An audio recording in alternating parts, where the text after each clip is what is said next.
Welcome back, everybody. I'm joined by my good friend of mine. I got the straight hustler himself. I got Aaron Hepler. Aaron, dude, it's finally great to catch up. We just BS for 15 minutes, catching up on life. But man, it's been a minute, dude. How the hell you been? We've been BSing for 15 minutes, but life is good. Yeah, dude. Life is good. Life's tough. Life's just we'll throw whatever at you, and we just got to deal with it, right? That's kind of what we just have to endure, man. But dude, you've been busy though in this time frame. You got some puppies. You're writing for Meat Eater. You're doing all kinds of good stuff. I think the last time we talked was probably. Well, did we podcast after the show? I don't remember. Maybe we did. I don't remember either. But the last time we really, caught up was at the Sportsman show in February, and other than texting here and there. But it's kind of been a whirlwind since then. Like, I got a foreign exchange student. My wife has a new job. We got two puppies. We're nuts. We got two puppies, and life's been busy, but things are good. It's fun. Yeah. How's the writing thing going with Meat Eater and everything? Like once, twice-ish a month for them. So, they've got a couple of my pieces over there. Really, and thanks to our good buddy at Tony J. Peterson. He's a good guy, man. Dude, one of the best. Yeah. But no, it's been fun. It's been really cool to like that. Because you've been writing that. Well, like 5 years in total, probably. And that was like, I didn't tell them, but like I told my wife, I was like, that was like maybe in like 15 years I'll be good enough to write for Meat Eater. So whether I am or not, but they put 6 pieces up, so it's pretty cool. Heck yeah, man, dude, that's so awesome. I remember when you first were like, hey man, there could be this opportunity. And I just remember I was so excited for you just because, man, it's just a neat thing of seeing a friend that puts in a lot of time, hard work, not only in the writing aspect of things, but actually getting out there and filling tags and putting, boots on the ground, scouting and learning and growing as a hunter, as an individual. So, when you do all those things and, just like good things tend to happen to people that put into work and time and don't just look for the handout and sugar, the free stuff like that. So, man, I could applaud you to that, brother. And I hope that continues for you. And it's just going to continue to help you write, and just the more you write, the more you're going to learn and bounce ideas off of other people and all that type of stuff and kind of all that jazz. It's, I want to stay humble about it. And I feel grateful for those words. So thank you. Yeah, dude. Absolutely. Well, dude, so right now, Jim and I last week's episode, we did when we were just kind of talking about like where we're at currently in the summer planning stages of getting ready for the season. And, in that episode, I talked about like where I did some things and, taking care of things and still doing some e-scouting. I'm using Spartan Forge and all that type of stuff and just checking out the maps. And this weekend, actually, as we're recording this Sunday, Tim and I were going to go up to our New York property. So that will be the first time I walk that. So I'm ecstatic about that. I can't wait to. I can't wait to see this and just see how it lays out. And obviously there's going to be all the foliage and all the how green it's going to be. But man, I'm just pumped. I'm excited to finally do something with some friends where we could call it our own for a season, at least at minimum, right? For the show, you told me that maybe a month or two ago. I think. Yep. Caught up. Yep. Yeah, so man, that's awesome. You're gonna love. I bet that's gonna be so cool. Yeah, and it's having the opportunity of Ohio and Maryland. It's kind of changed my mindset about Pennsylvania a little bit. Sure. And I want to save that for later as the season gets closer. But what we did obviously in that one was just like to see where we're at. That was a good conversation. Just like July hits and you're like, holy shit, like the season is right around the corner when you think about it. People were posting then. I saw 12 more Saturdays until October, and we'll be into up in the tree here in Pennsylvania during that time for statewide. But when you look at it, Aaron, I want us to talk, like, kind of we're going back to that keeping things simple narrative. Well, we had I had Nate Sellers on, I had Andy May on about it. And what I want to talk to you about with it is because what you helped me in this last couple of years of postseason scouting or summer scouting and trail camera placement and why I want to have it in this location and finding specific sign and all that type of stuff. So I want to try to dub it down, keep it simple, especially even for right now, because even when you and I were texting the other day, we were like, well, whether it's the trail camera or the lack thereof of trail camera type of message we were sending, I just want to talk about that and like maybe what you're doing now and what someone can do or how they could use this type of stuff. So that's what we're going to dive into and potentially get into in a little bit more other things. So sure. I guess right off the rip, Aaron, what was your postseason scouting this past season? Like, let's say when did you start getting after it after the season, and what did that look like for you? Started at the end of January. I always start early because it's usually when I'm doing early stuff, it's like, oh, I'm going to go see something new. And usually the snow is like up to your, belly button and your whatever. But so it's not always like beneficial. You're kind of just getting the lay of the land, or maybe like, oh, you see there's a lot of deer live here, whatever, something like that. And then as the season goes on, I go to my normal places that I like to hunt. So I don't know. I probably didn't get in as many, normally I'm like, oh, I usually do like 150 miles every year. I probably did 70, but I did it on purpose because some of the old stuff I went through, I really like. Instead, I took my time and really thought about some of the, what am I missing in this piece that why haven't I killed, or maybe I haven't had an encounter here, or why am I having trouble killing this buck here, stuff like that. Because I really just want to like hone down. I hit that one buck this year that was kind of what I would be looking for in an area, but it's like, why am I not having more encounters, or why are they not my buddies not having more encounters? So really just like figuring out, like, is there a piece that I'm missing? Maybe they're coming through here, and just taking my time to learn more about the pieces I already know, right, instead of just blazing a trail. Yeah. And I think, I don't know if I told you this, but I think I found the buck that I hit. Oh, really? Okay. It did. I don't say it to sound cocky. I'm pretty sure it was the buck that I hit. It was basically in the same area that the buck went through, where the blood trail was, and the area that I ended up I think I told this story on here. So the area that I kicked that buck back to, Troy, and I had found it when I was looking for him. It was like this big, like, scrub oak island in the middle of open hardwoods.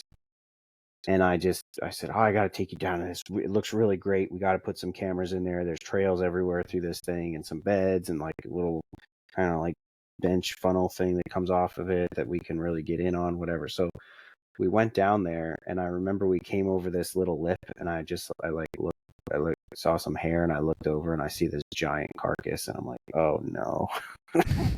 And I walked over to it, and I'm like, oh, it's a doe. Good. And Troy came over, and I'm like, this thing is just massive. Like, the bones on the vertebra were like huge, and it was so long. Like, the deer was just so long, and I'm like, that is one big deer. And he flipped it over, and it had like nubs, but they weren't chewed. It looked like the deer shed and then died after it shed. And it looked like it was probably only dead for 3 months or so. Like, it still had slimy skin on it and stuff, like that was sloughing off. So I don't know. I mean, there's a chance it wasn't that buck.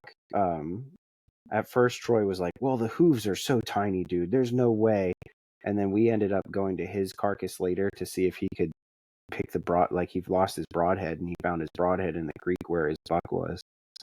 And we looked at the hooves were still laying there from his, and they were significantly smaller, like, because I guess they probably shrunk from drying out or whatever. So it could have been the buck that I hit. I don't know. Maybe it was, maybe it wasn't. I guess when I haven't put cameras out, and we'll talk about that and why.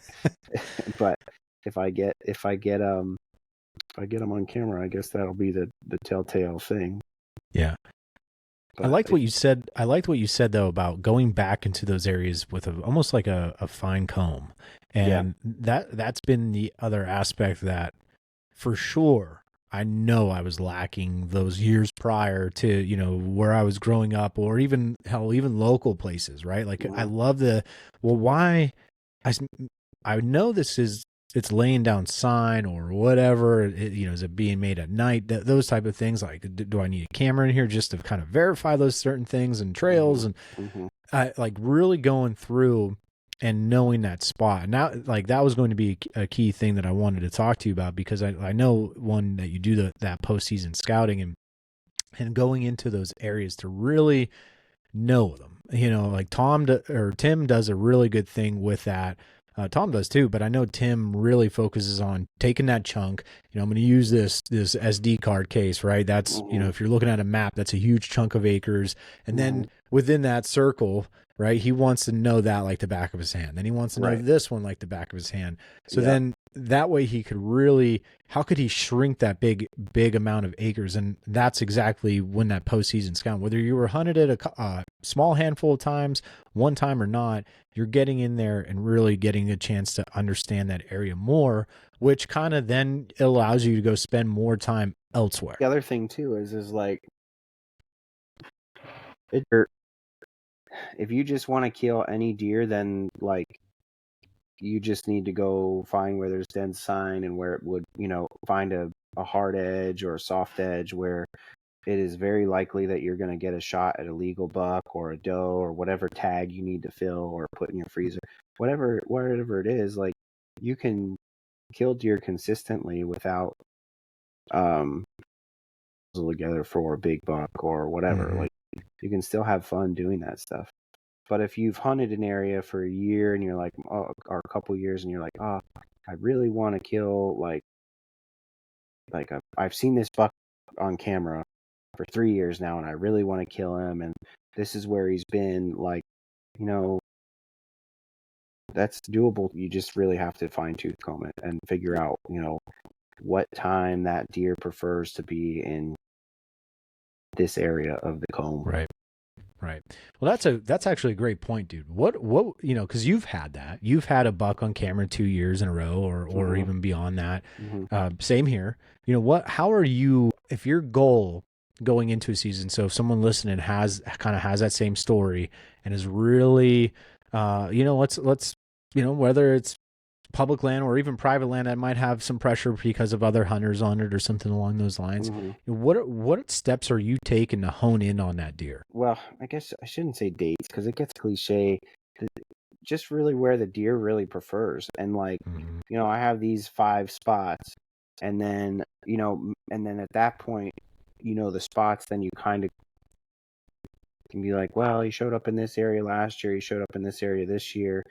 But also narrowing down the time of day, like, hey, he showed up on camera last year on October 28th in this spot, but it was 4:30 a.m. or 5 a.m., you know, just before, like, well, where did he go? What direction was he going? Like, that's the area you got to fine tooth comb unless you caught him on your next camera.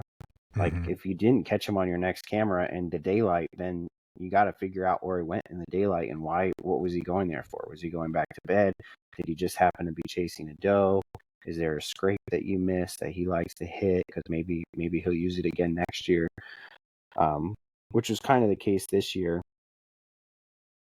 You know, there was some in between scrape. There was kind of like a land feature, like a little ditch that kind of ran through this big flat that we really hadn't seen.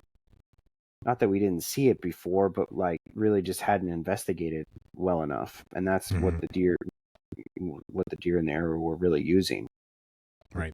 What are the main things that you're prioritizing when it comes to scouting that sets you up for that next year? Like things that you might have missed, like what you just said. Like, is there certain things that on a scale you're like, that is the top of my list and that gets me fired up to go into hunt it at this point in time next year? Do you know what I'm saying? What Yeah. Any specific things? Sure. people can go back and listen to the podcast we talked about before with the deer that I hit. We had scouted like a bedding point. We had scouted the reason I had a camera there was because I found this big horizontal rub with 2 scrapes on it, and we put a camera there just for fun. Like, oh, what's going to be on that horizontal rub, and that's where we were catching pictures or whatever. So then when I went back in there last year, me and my one buddy kind of just scouted that bedding point, but we're like, let's just zigzag down this hill and see what's between all this. That's like, we got pictures up here, we got pictures down here, but these are at this time, and what's in between. So we zigzagged that and found what would be a terrain feature edge in the form of that ditch or depression. I don't know what you want to call it. It's really just topography, I guess. But finding scrapes along that and then finding trails that crossed it was like, well, I mean, that makes sense. Like, this is one of the areas we're missing. And then just kind of there, like, oh, if I move over this far or sit this, and that buck was using that edge. I just happened to call him away from it. He was hitting the scrape line or whatever. So that's really what I do is you just go to the next spot. We're keeping it simple. It's just that. It's just go to the next spot. There's no, like, they don't become invisible and walk. All of a sudden they turn up here. Like, there's somewhere that they're going between there, and you just go to the next spot until you figure it out.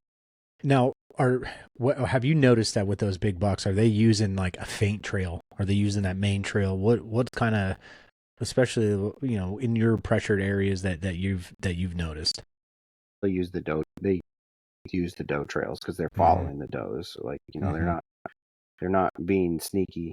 Kind of like, let's just say that they'll be off to the right or the left of the main chute, and sometimes it's not that far. They still have to have cover, so if the deer, he's not there a little bit. That's the simple answer to that. But the deer that I killed in 21 was not using, we'll just call it the main chute of cover. He had been on it in daylight like 2 days before I shot him, but when he came through it, he was using a pretty faint trail on the outside of that cover. And I think I would imagine there were scrapes on that main trail. I would imagine he was using it to catch scent on those scrapes. Yeah. So yeah, you're as good as the main chute, but there was definitely a trail he was on. Yeah. That, when you were saying about finding that hard edge and stuff like that, and that was postseason scouting, you noticed that? Yeah. Yeah. Because I even feel like, dude, like I said, when I was with my dad a couple weeks ago, and we were in that spot that you and I and Jim scouted 2 years ago, we were walking into a different part of that, like expanding upon that location, so that spot within the spot. And dude, even in this heavy green, you could just see, like, okay, we're in thick stuff, but then it just gets real thick. And then it opens up a little bit. You know what I mean? And guess where all the sign was? You know what I mean? Like it was all in that real thick stuff. And like, I remember looking back on this, the reason why too, I brought up about that faint trail, there was almost like a couple trails that just intersected. And one was a little bit more faint coming out of like this real thick stuff and found some bedding, a bunch of hair and everything along those lines. And I just looked just on the outskirt, like 11 yards, dude. Just 11 yards. I was still being cover, but behind me would have been a little bit more open timber. And I just looked at my dad and I said, if I do hunt this spot, I would hunt that tree right there, because I would have a 15-yard shot to this little bit of an intersection. I'm just right on the outside of this like real hard edge. I'm like, shoot, I could even be a little bit further away too, obviously, but just the way the makeup and the cover and the type of trees that were all down in that one location, I was like, man, that'd be the kill tree right there. The other thing it just comes to is you're in his home. So there's not really like,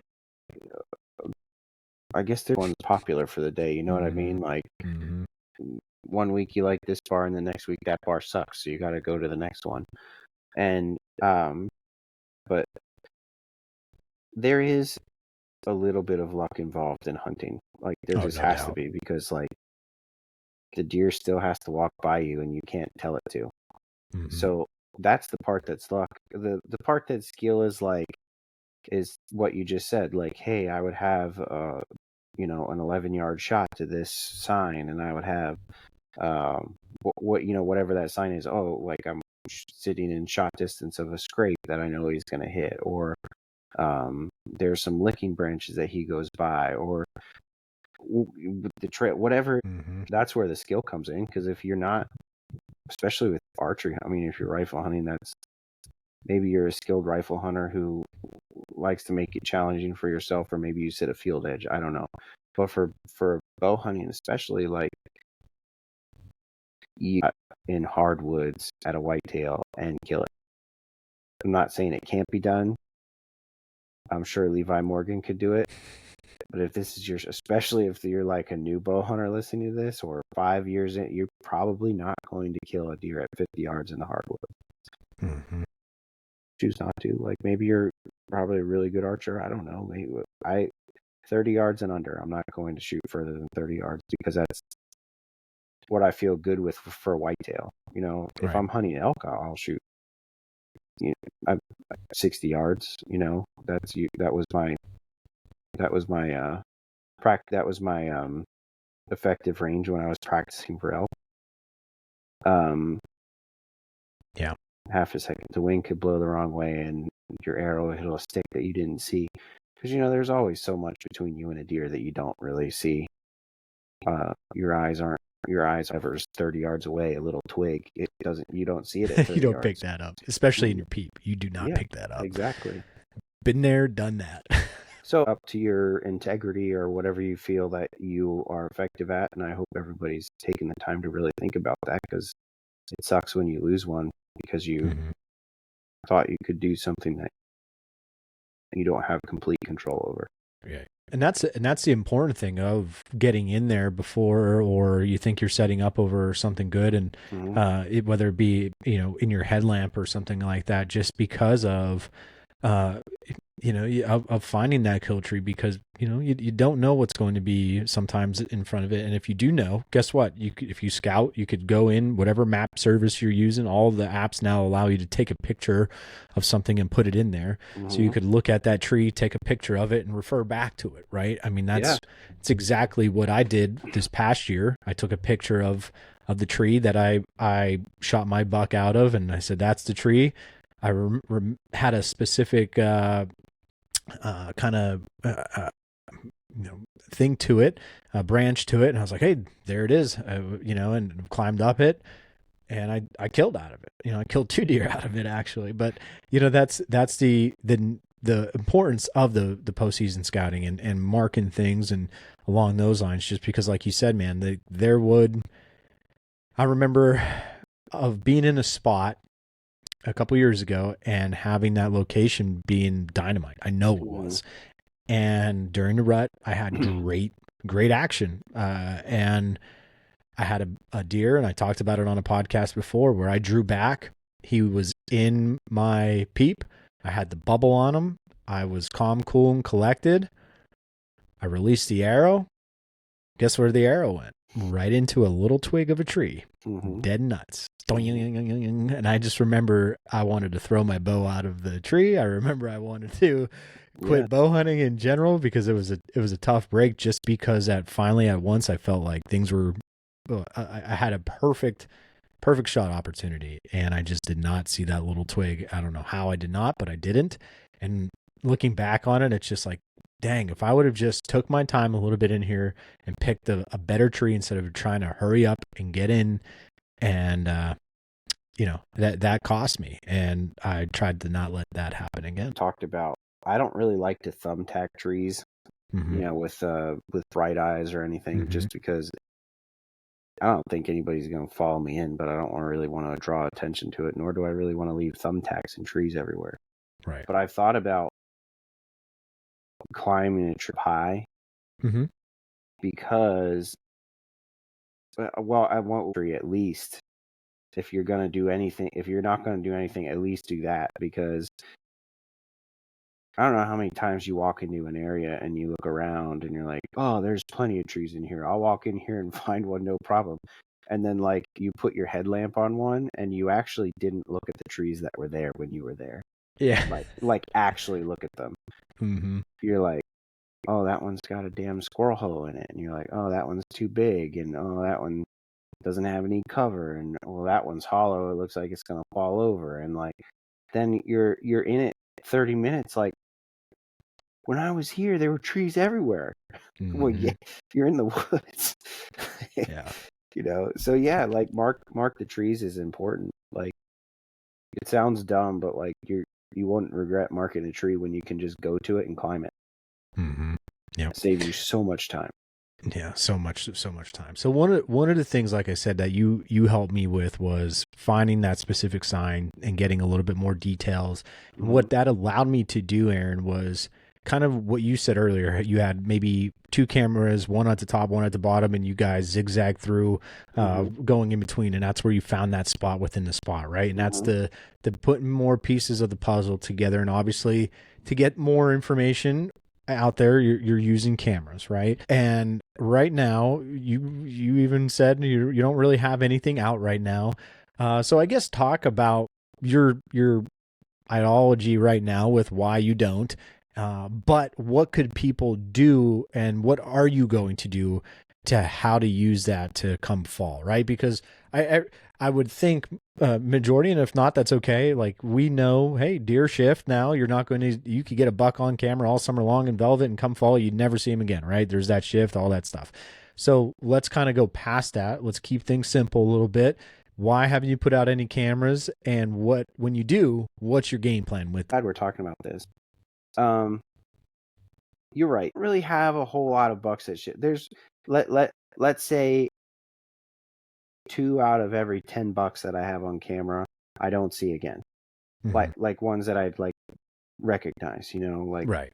Yeah, whatever. They're not going to a whole new like state, new county, but you know what I mean. Often, or they're not, whatever. But there's not a whole lot that shift. But the information that I get in July is really not good information in October. Maybe in September, you'll have some of that light forage. I always talk about it as like a salad, like your starter course, right? Like, there's pokeberries that I used to hunt, like those weeds that grow wherever like construction trucks go or whatever. Well, there was like pokeberries growing in the middle of this thicket, and it was full of them, and the deer crush those things. Like, if you got like a warmer October, they just pound, like, go crazy. Hunts like every opener on that thing. Like, I think I only saw 3 of the bucks were shooters, but I saw 6 bucks out of a tree, and like 12 or 15 does or something on an opening morning. Like, really not far from access. Like, it was, it was a cool hunt. And one of them was 110-inch 8-pointer. And he never came in range. I probably would have shot. I never killed an opening buck. I probably would have shot him. But they were eating the pokeberries. So I always think about stuff like that, like those light food sources. So yeah, like right now, if you're gonna have your cameras out, like, berries, places that have some water, somewhere they can lay down a little bit and get out of the sun, that kind of thing. Or, have a nice breeze going over them to keep bugs away, something like that. You're going to get a lot of pictures now, but like, as October goes along and the acorns start falling, like, you probably won't get as many pictures there. Or maybe it's not as usable information. I don't know. But for me, like, just not having my cameras out, I found that there's a few things. We on camera, and then being like, oh, it's this one. Oh, it's this one. Oh, it's this one.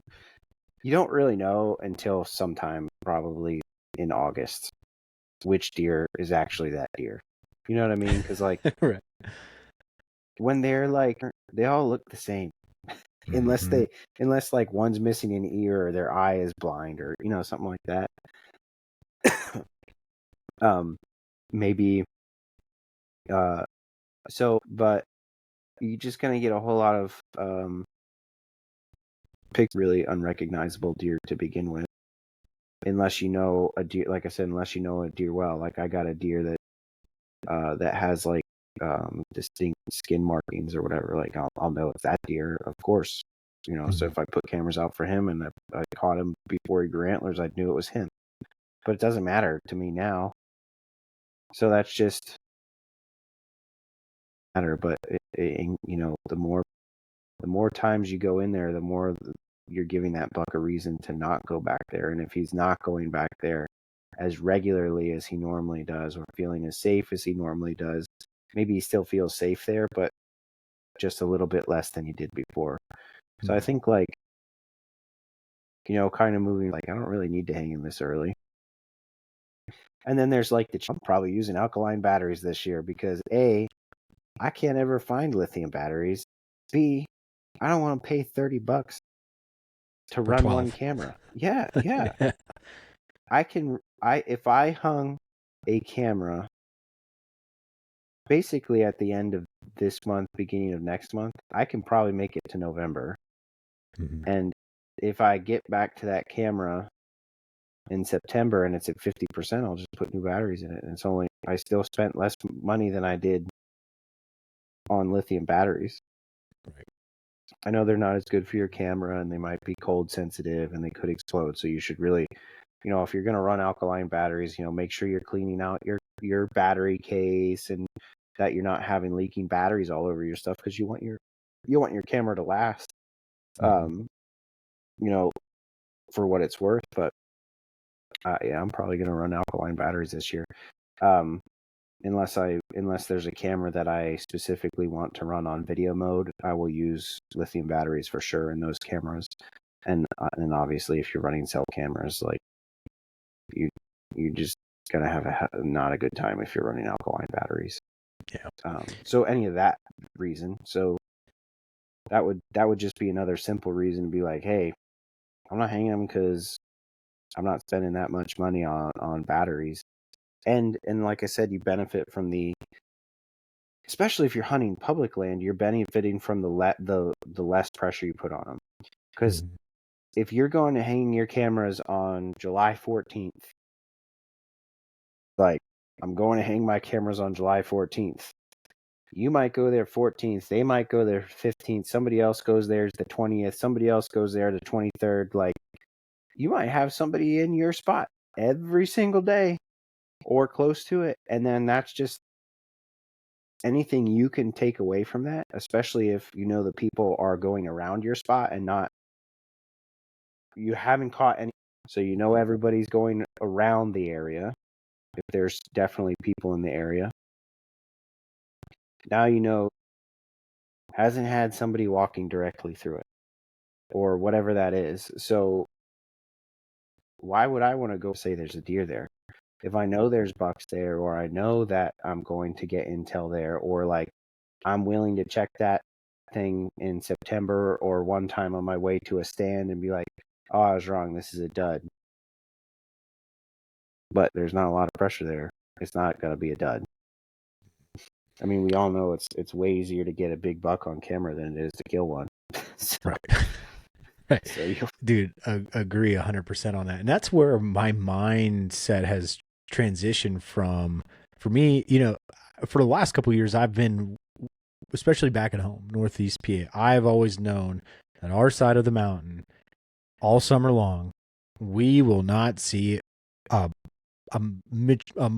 let's just even say a 2.5, 3-year-old buck until August. You know what I mean? And if my dad and I get out and we do the batteries and all that type of stuff, we're doing it more so for the long-term put out, right? Yeah. And then like you and I just said, maybe late August, try to get up there again just to verify batteries are still working, cameras are still working. Do I need to shift this a little bit? Is there another little thing?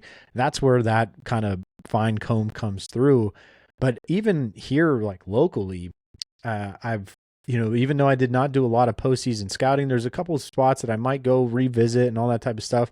But hell, man, I'm going to do it even closer to the season, just because for me, I'm going to do what the lay of the land's telling me, right? Mhm. Like you said, acorns. Is there any here? I know. Okay, wow. Okay, well, there's a lot of deer shit. This, like you said, because I don't know what other people are doing day in and day out. Yep. Um, so I've kind to learned to take a step back a little bit, and I'd rather get that buck when he's hardhorn closer to the season when I can hunt him than right now all in big velvety funness. Yeah. They're fun. It's great. I love when people send me pictures of yeah. like, here's what I'm happening. And I'm always like, sorry, man, I don't have anything to share, because all my spots are either over a scrape or a rut, like, you know what I mean? Just something where Yep. I'm getting a lot of doe pictures where I'm like, I'm more fired up about that because I know come late middle what's October, coming.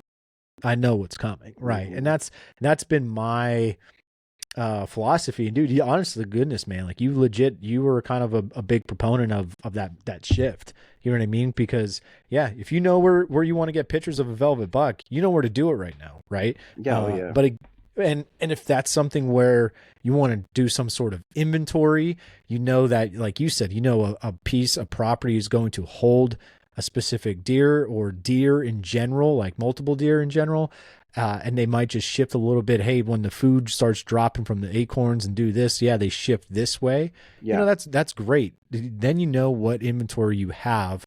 But man, like where I'm hunting back at home, like I don't friggin' know. There's I mean the deer that my dad and I have had on camera the last couple of years. There were cameras the last 2 years, Aaron, that I specifically put in certain locations that I wanted to find him, just to put more pieces of that puzzle together. Yep. Dude, if and after finally pulling them after like 2 years, because remember when we got rattlesnaked out that day? Oh, dude, yeah. I found there was a camera back there that we were going to go to that I didn't check all last year, right? That snake scared me too, man. Dude, it scared the shit out of us. So, but those 2 cameras we didn't get a chance to go check last year. Yeah. Right. So I pulled it finally. I was going through this. I'm like, oh my gosh, he's on all of them. Yeah. Like he is on every single camera that my dad and I have on that mountain. He's covering all that ground. There's no rhyme, reason. I know you could sit there and say, look at the time, look at the wind. Nothing makes sense. He just goes wherever it's home. Yep. Like the only way I hope to good, like you said, luck, but the only way to kill him is just going to be like, dude, I need 8 buddies. We're going to all hunt this, every single day for the next couple of days. And all of us, we're going to rotate in this circle of spots. Right. Like, and it's big woods. You can get away with that a little bit, Mm-hmm. But no, that is a but again, big piece of timber there.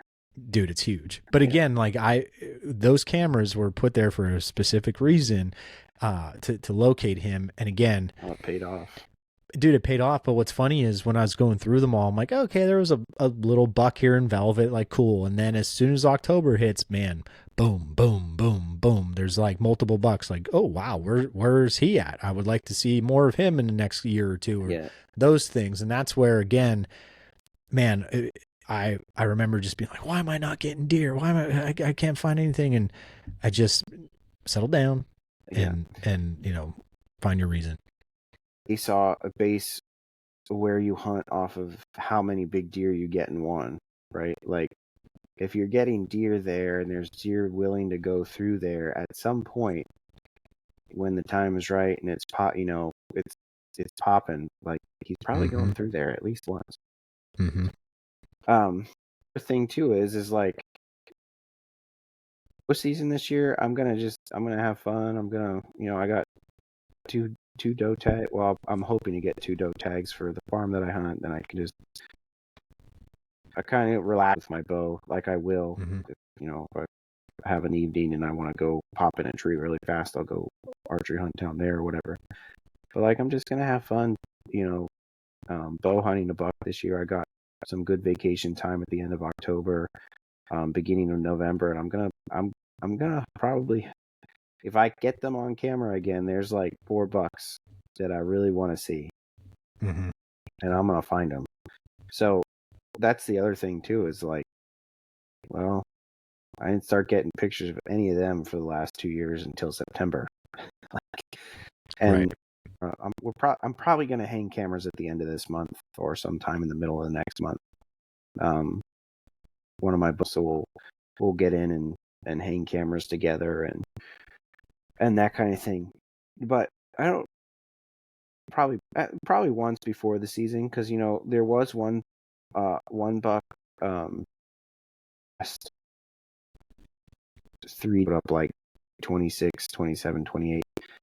And then I think he showed up sometime in that first week in October, all in the same spot, all in daylight. So up, something like that. I mean, it's sensitive. Like, I'd rather kill the deer than get a picture of him, but maybe try to get some stuff away from the quarter area of his light travel, like where he's hitting during the daylight. Try to get it off of that a little bit, where I think he might be going at night, and get a night picture of him to like, oh yeah, he's still here. And then like I know where to go when I'm going to hunt him, because I already got that. I already got that historical info. Right. So what's your optimal placement for these cameras? You know what I mean? Like, are you finding that awesome trail? Are you finding that scrape? Are you finding that, man, this is a real nice transition area, like thick cover, something's got to pop out of this? I remember if it was the double scrape or which scrape we hung it on in your place, but it was like, we found that first scrape and we went through a little patch of cover, and there's like a chute. Remember, there's like that hard edge, and it was kind of almost like a little chute that went through, and there was a scrape right in the middle of it. There's a couple of areas that I have like that, that I've been getting pictures for a couple of years. That horizontal rub that I talked about, it's kind of in an area like that. There's not a rub there anymore. There's not a scrape there anymore, but they still hit the licking branch every time they pass it, and they still walk through there every day. And there's still good bucks in there, and there's still little bucks in there, and there's still lots of does in there. So I know, like, I'll probably hang cameras in places like some known places, but then, spread the others out. But yeah, transition areas, the edges are key, because like, you can't really get away from them. Like, yeah, some of them are obvious, some of them aren't so obvious. You probably want to stick to the not so obvious if you can. If you can find that one that doesn't appear on a map or whatever, if you can find that, then yeah, use that. But edges are the distant hunter. Really, anything in like fishing, like, what do you talk about in bass fishing? The weed edge, the bottom of the drop off, like everything's against an edge or like something, So if you want to learn how to be consistent and draw your bow more often, like you're hunting edges, you're not hunting the middle of nothing. So the edges are important. And when you're especially when you're first using cameras, like, eventually you want to be a detective with the cameras and place them, use them as a trap. Like, where can you fool that deer into getting his picture? Almost the same as you would, trying to shoot him. But first, you want to establish why the deer are moving through an area. So the edges are key. Have you used a trail camera like that where you've maybe were like, you know what, I want to get in here and hunt, and almost use it obviously as a hunting, but almost like as also as an observational sit, where maybe you've made a different plan from that? Have you done that? Maybe not in the same day, but yeah, like I camera and seeing if something goes by it, or like. Well, let's use, I don't want to use that horizontal rub, because that just seems like it's like a dynamite spot. But like, if you have like a scrape and doe are hitting it, bucks are hitting it, and you're kind of in that vicinity, like you could shoot to that scrape, right? Because those deer are hitting that. So you could see your camera, all that stuff. You get up there and you notice there's a little lip down below, and notice deer are just kind of all funneling through there. So it's like an observational sit. You're like, you know what? If I cut it off halfway, kind of leading up to that scrape, that's where I would be on whatever wind, and that's where I could kill. You know what I mean? There, we'll just call it a ridge. It was just a ridge. Nothing special about it, honestly. Like, so my buddy and I used to hunt it perfect area to cruise, and it's like, I'm getting some good pictures, whatever. We're gonna sit that camera, and then you're sitting that camera, and you realize, it's almost like in a real observation sit where like, oh yeah, they're on this camera pretty often, but that's where they really are, like down there. And then you shift that you shift that camera. Maybe you don't even hunt it again, but you're shifting it there to get that historical info for next year. Like, oh yeah, they prefer to use that wind is better down there for them to rut cruise. I remember the first hunt I was in there, I think I told you about this before too.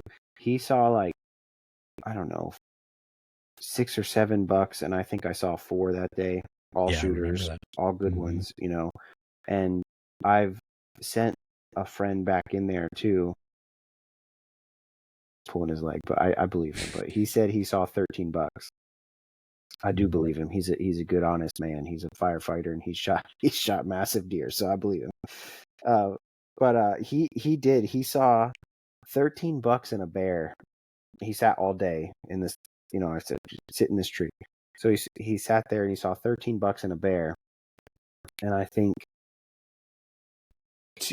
two of the buck couple, there were a couple that were like around 100, 110 inches that he would have shot. And then, you know, some scrubby bucks, but 13 bucks in a day is a lot of fun. And, you know, he's kind of like, he's on the honor system. He's a really good guy. So he's like, oh, I'm just waiting for you to tell me to go back there. I'm never going back there unless you tell me I can go back there. You know, I might send him a Christmas card this year and be like, hey, next year. You just go there. Yeah. But yeah, he's a really good dude. I've sent you pictures of one of the massive bucks that he's shot before. So no, that's awesome. No, that's, I mean, all good points too, and about, you know, how you could use those cameras to your advantage, and but also to force you to get in there too. Like that's the other aspect of things. But now, going out here in a couple weeks, what is your philosophy with your cameras? Are they going to be more so long term, like you're leaving them and getting that information, and to go along with that, are you doing summer scouting to coordinate summer scouting with hanging cameras? You know, just validate. Like I said, this year I'm really there. Last year, and I found a shed of his with Troy's. My guess is he'd probably be in the 130s next year. Okay. He's a real clean 8. Well, he's a real clean 8-pointer with a small kicker. I'm not going to call it an overlooked spot, but I'm going to call it a real used. I'm surprised he didn't get shot. That deer. And then I think I've sent you pictures of that real wide 10-point buck that I got last year. I'm gonna find that son gun. I'm gonna find most of that one. So I won't just use. I mean, any camera intel that you collect is gonna end up being historical. You know, years are both these places for over 5 years now, and I think it's funny, but I feel like I'm finally like getting a grasp. I know I've killed deer there and stuff already, but I feel like I'm getting a grasp on what some of the bigger ones like to do. So I won't just use them as historical stuff. I want to see if those deer are there. And if they are, like my first checks will probably happen sometime in September. The one area for our walk before the season, some year after the season opens, but one check before the season is probably all I'm going to do. But and then I'll do, you know, I'll probably check them, hang a cell cam or two in those areas when the season opens. I'm not really interested in getting cell pictures before the season, so I'll probably hang cameras. I'll probably pack cameras with me on hunts and then hang them when I hunt. Yeah, deploy them then. Yeah. What would be like a how we were saying about keeping it simple, you know, like when it comes to these cameras right now and scouting right now, like summer stuff, like what's the one aspect that maybe kind of dial it back a little bit, like like it's exciting, it's great, you get some on deer, but like when should someone really be excited to find a buck? Or what is, like, is it, man, you found a nice, you push back, you push further, you found a good scrape, and it's July 15th and you're getting just doe after doe after doe hitting a scrape. You know what I mean? Like what what could someone really keep things simple when it comes to scouting right now or trail cam placement? Because they all look like you get a 100-inch buck looks like it's huge. They look huge. They all look big.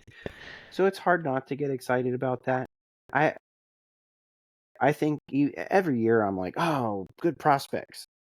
I can tell you what you will do is if you check a camera early and there's not a big buck on it, your confidence level and it goes way down. Mm-hmm.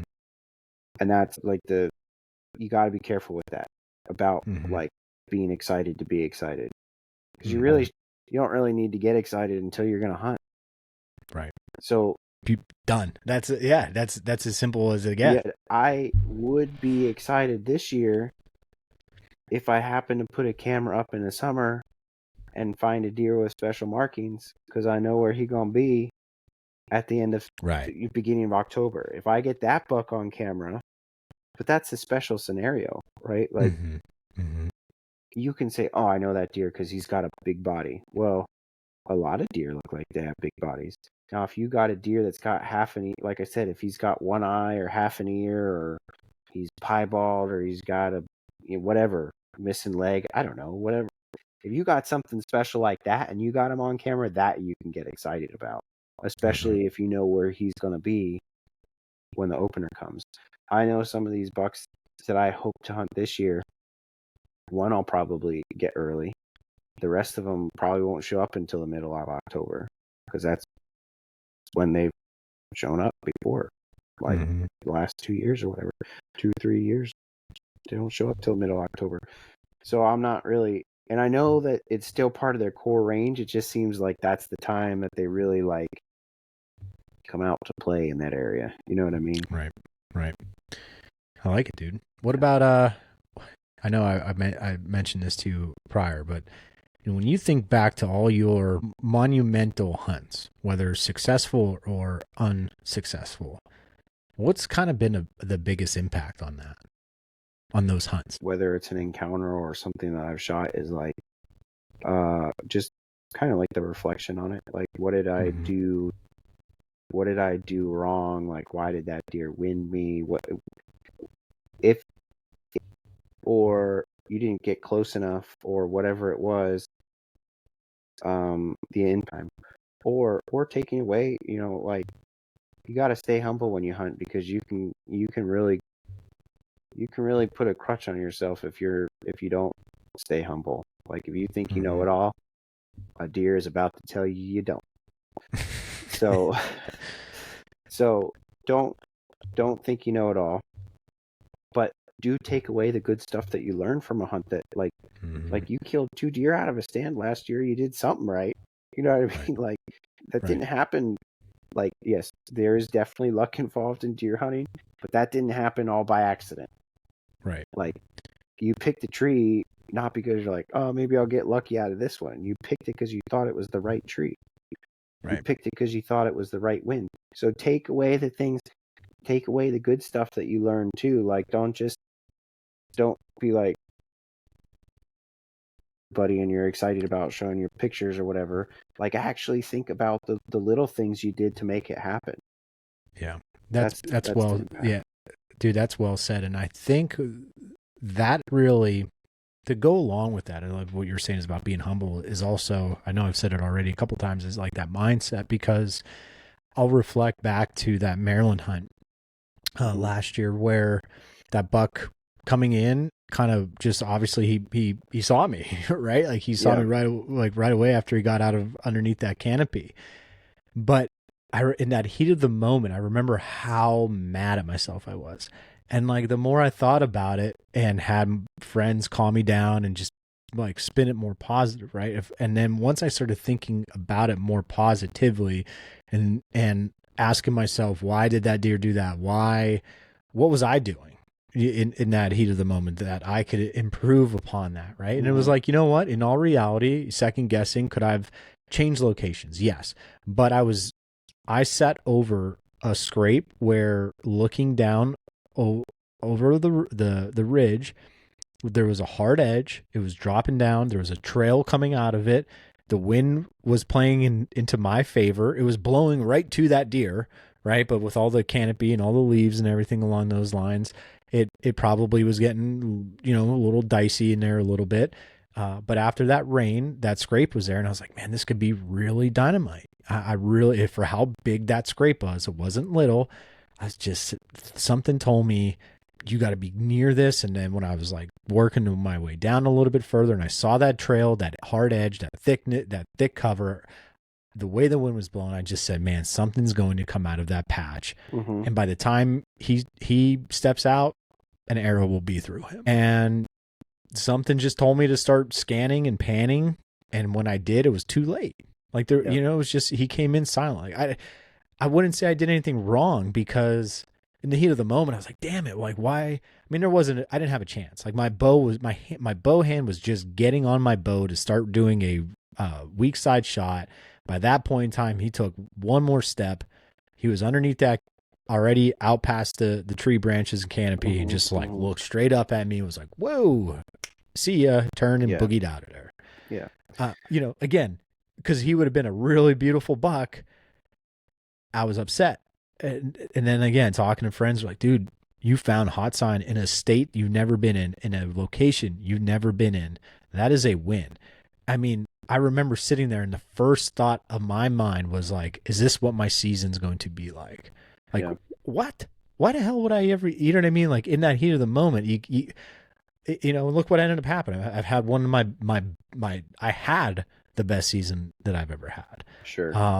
Absolutely. So it's just, like you said, man, you got to reflect a little bit, be humble, and really ask really see why things played out, and try to, remember those. Even when you have success, try to remember those, because I feel like I remember the negatives more than I do the positives, right? Like it's the easiest thing to remember. Like, oh, I've screwed up the biggest buck of my life. Oh, I hit him low. I hit him back. Oh, I missed him. Oh, what? It's easy to like remember all that stuff. I mean, you remember the really good hunts too, obviously, but like you never stop kicking yourself for the bad ones. But this is not like, the other good thing about deer hunting is it's not like life and death decisions, right? Like Right. whatever decision you make today that was wrong, you get to improve on it the next time you go.